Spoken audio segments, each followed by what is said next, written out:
नमस्कार दोस्तों। आज मुझे एक बात बतानी है। मुझे आज तीसरा दिन है, बुखार आ रहा है। बुखार यानी कि फीवर, गुजराती में ताव कहते हैं। मैं डॉक्टर सुधाबेन शाह, कोडाई वाले और गांव देसलपर की बहू और घाटकोपर में स्थित, कच्छ में मुंद्रा में स्थित डॉक्टर सुधाबेन छोटूलाल शाह जी की फ़ोन पे एडवाइस लेके आयुर्वेदिक ट्रीटमेंट ले रहा हूँ फीवर के लिए। ये ट्रीटमेंट में मेरी गलती ये थी, अगले दिन फीवर आने का रीज़न पहले बताता हूँ। अगले दिन मैं बारिश में आधा घंटा भीगा था, तो उसकी वजह से गर्मी पूरी चढ़ के गले तक आ गई थी। और सुधाबेन शाह ने कहा, ये गर्मी जो ऊपर चढ़ती है तो 3 काम करने चाहिए। सबसे पहले उबला हुआ पानी जो जैन धर्म में हम लोग पीते हैं, उसको ठंडा करके नॉर्मल पानी लेते रहना है 2-3 दिन तक, जब तक बुखार नहीं उतरता है।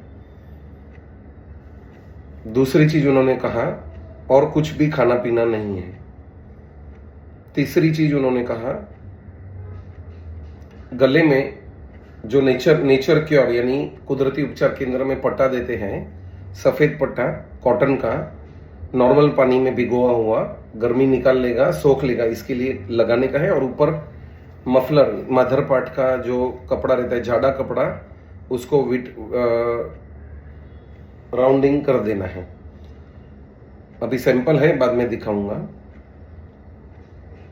चौथी चीज, आँख, नाक और कान की टीपे डालना है, जो सुधाबेन ने दिए थे। आँख में 1 टीपा, नाक का 2 टीपा और कान के 4 टीपे। और नाभि, जो नाभि कहते हैं, ये नाभि के अंदर नाभि का तेल या कोपरेल तेल दिन में 4 बार डालने हैं। आँख, नाक, कान के टीपे दिन में 2 बार डालने हैं, सुबह और शाम। और साथ में मैंने दवाई की बात की तो सुदर्शन घनवट्टी सुबह 1 शाम 1 लेने को कहा है। ये नहीं लेते हैं तो भी चलेगा, ऐसा उन्होंने बताया। तो आज तीसरा दिन है, खाना पीना ऑलमोस्ट बंद है, ऑलमोस्ट यानी बंद ही है। और धीरे धीरे कल पूरा दिन 2 दिन मुझे सोने को ही हो रहा था, पूरा शरीर दुख रहा था, सिर भी भारी था, गला भी बहुत खराब था, और अंदर ताव था, बाहर मालूम नहीं पड़ता था। बुखार अंदर था, और बुखार का लेवल 1.5, 100 के ऊपर 101, 100 और प्लस 1.5 यानी 101.5 का तापमान था। कल रात से धीरे धीरे पसीना होने का चालू हुआ, और अभी खूब पसीना हो रहा है। अभी मैं बैठा हूं तो भी पसीना हो रहा है। ठंड नहीं लगानी है, ताकि बाहर की ठंडी हवा अपने शरीर को न लगे, ये ध्यान रखना है। रूम में पैक करके बैठ सकते हैं, थोड़ा गर्मी होगा, लेकिन उससे फाइनली पसीना निकल के कचरा निकल रहा है।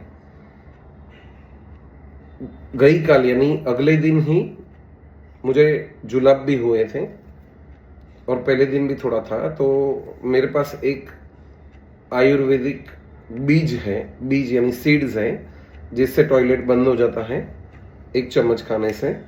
लेकिन सुधाबेन ने बोला वो मत कुछ करिए, क्योंकि जो भी कचरा टॉक्सिन्स है वो पूरा टॉयलेट के थ्रू बाहर निकलने दीजिए। अभी उन्होंने बोला था कि ये इतना करने के बाद आपका शरीर हल्का होगा, बुखार पूरा निकल जाएगा। अभी मेरा 50 to 75% एक साइड, ये साइड पूरा बॉडी का माथा भी फ्री है, गला भी फ्री है, यहाँ पे कफ भी नहीं है, और धीरे धीरे बुखार उतर रहा है। ये साइड जो थोड़ा कफ जमा है और ये साइड थोड़ा गला खराब है, उसका भी इलाज ऑटोमेटिक हो जाएगा। सबसे इंपॉर्टेंट है एक भी पैसे का खर्च किए बिगर। इंपॉर्टेंट है सहन करना। सहन करेंगे तो मुक्ति मिलेगा, फिर मोक्ष हो या बुखार से मुक्ति, सहन अवश्य करना है। और ये सहन करने का रिजल्ट क्या है? फाइनली बॉडी हल्का हो जाएगा। वजन अभी ही 3 किलो कम हो गया है, 3 दिन नहीं खाया है तो वजन मेरा जो ज़्यादा रहता था, चेहरा आप साफ देख सकते हैं। मेरे पहले की वीडियो और आज का चेहरा में जमीन आसमान का अंतर है। और कल से यदि बुखार कंप्लीट उतर गया हो और सिर दर्द और गला भी बरोबर हो गया हो सेकेंड ये साइड का, तो चावल का पानी और दाल का पानी पीना है पूरा दिन।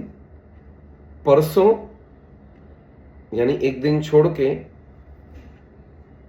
बाफेले मूंग, बॉईल किए हुए मूंग और दाल चावल, दाल भात खाने हैं पूरे दिन में। और नर्सों से उसके बाद के एक दिन छोड़ के नॉर्मल भोजन ले सकते हैं। इतना सिंपल आयुर्वेद में कहा गया है। जो कचरा जमा हो जाता है बॉडी में, उसको बाहर रिलीज करने के लिए बुखार आता है। बुखार ये कोई खराब निशानी नहीं है, लेकिन बुखार एक बहुत ही इंपॉर्टेंट लक्षण है आपके शरीर की गड़बड़ का। और ये शरीर की गड़बड़ भी रेक्टिफाई आपका खुद का शरीर ही करेगा। ये वीडियो के साथ सबसे इंपॉर्टेंट जानकारी ये है, अलग अलग समय में, अलग अलग ऋतुओं में अलग अलग बुखार आते हैं। तो कौन सा क्या बुखार है वो आप योगाचार्य, आयुर्वेद आचार्य या आयुर्वेद के एक्सपर्ट डॉक्टर के पास उनसे बातचीत करने के बाद ही कोई भी कार्य करें। आपके हिसाब से या ये वीडियो के माध्यम से कहे गए उपचार से आपको इलाज नहीं करना है। ये तो मैंने आपको एक एग्जाम्पल दिया है कि आयुर्वेद में कितना चमत्कार है और अपनी बॉडी भी खुद ब खुद कैसे रिएक्ट करती है। कोई भी फॉरेन एलिमेंट, जो भी कचरा बॉडी में आ गया है, तो उसको बाहर डिस्चार्ज करने के लिए बॉडी खुद ब खुद प्रयोग करती है। गुजराती में डॉक्टर मनुभाई कोठारी और लोपा मेहता की अनेक पुस्तक है, हिंदी में भी है। उसमें वर्तमान एलोपैथी की खामियां और कुदरती आपका शरीर कैसे रिएक्ट करेगा, उसमें कोई भी पैथी का यानी एलोपैथी या आयुर्वेदिक या नेचर क्योर किसका समर्थन नहीं किया, लेकिन वर्तमान एलोपैथी की खामियां, फिर हार्ट अटैक हो, ब्लड प्रेशर हो, डायबिटीज हो, अलग अलग विषयों पे उन्होंने डिटेल दी है। उन्होंने उनका जो मैंने 3-4 पुस्तक पढ़े, इसमें से एक पुस्तक के बारे में बताऊंगा। हार्ट अटैक के लिए स्टेंट बिठाया जाता है या बाईपास किया जाता है। तो उन्होंने कहा है, लिखा है कि एक दिन में एक मिनट में अपना हार्ट कितनी बार पंपिंग करता है और उसकी क्षमता, समझो मैं अभी 50 साल का हूं तो कितनी बार पंपिंग किया है। ये अविरत कार्य, जैसे कोई भी मशीन हो, मोटर की मशीन हो या पानी ऊपर की टंकी में, नीचे की टंकी से ऊपर की टंकी में पहुंचाने की मशीन हो, या कोई भी मशीन हो, कंटिन्यूस बेस पे चालू नहीं रख सकते, नहीं तो खराब हो जाती है, ब्लास्ट होता है और बिगड़ जाती है। लेकिन मनुष्य का ऐसा शरीर अद्भुत है कि जिसकी एक एक चीज अद्भुत है। अब तक वैज्ञानिक पेट ऐसा नहीं बना सकते कि जिसमें सब अनाज डालो और लोई के साथ 7 धातु, हड्डी, खून, वीर्य, केश, ऐसी अनेक 7 धातुओं में कन्वर्ट हो। ऐसी मशीन वैज्ञानिक बना नहीं सके हैं, न हार्ट जैसा मशीन बना सके हैं। पेस मेकर है लेकिन हार्ट का रिप्लेसमेंट नहीं है। तो आंख की बात ले लो, एक एक चीज अद्भुत है। तो डॉक्टर मनुभाई कोठारी और लोपा मेहता का कहना है कुदरत है, कुदरत का कार्य करेंगी। पिताजी के केस में भी फर्स्ट टाइम हार्ट अटैक आया था, 11 बजे उनको पेन हुआ था और 1-1:30 बजे के करीब उनको अटैक आ चुका था।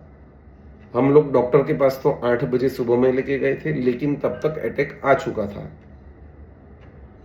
फिर भी जो नस ब्लॉक थी, उसकी बाजू की नस कुदरत ही खोलती है और 1:30 बजे से 8 बजे तक जिंदा वो रहे, वो कुदरत के अनुसार ही।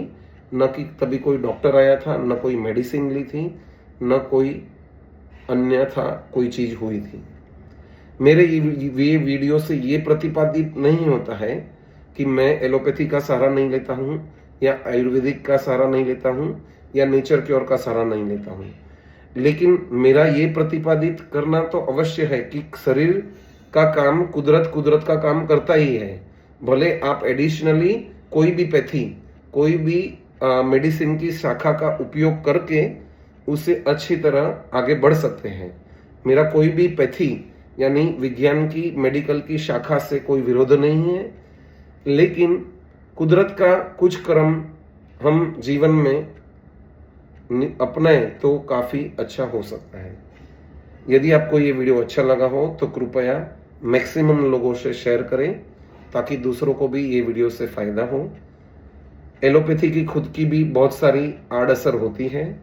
पिताजी का स्टेंट बिठाने के टाइम स्टेंट का बॉक्स डॉक्टर ने हमें सौंपा था, अंदर ऑपरेशन चालू था, तो स्टेंट के बॉक्स के ऊपर आज भी आप देख सकते हैं इतने सारे नेगेटिव चीज लिखे हैं।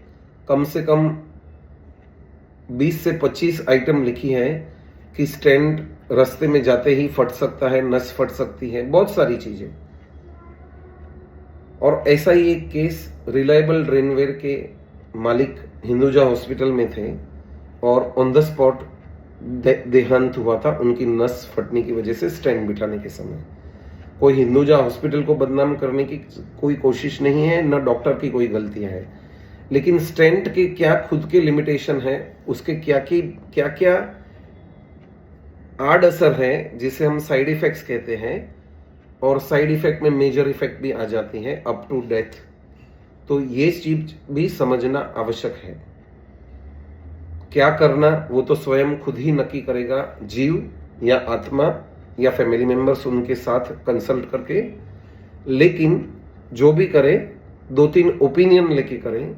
समय है तो, इमरजेंसी है तो आपकी चॉइस है, और बाद में नक्की करें कि कौन से वे से आपको आगे बढ़ना है। धन्यवाद, शुक्रिया, आदाब, सत श्री अकाल, जय जिनेन्द्र, जय माता जी और जय श्री राम। हमारी चैनल सीए हिरेन संघवी को सब्सक्राइब करें, बेल बटन यानी घंटड़ी के बटन पे दबाएं और ऑल पे दबा के सब वीडियो मिलते रहें आपको। कमेंट करें, शेयर करें, लाइक करें, सब्सक्राइब करें। Thank you very much.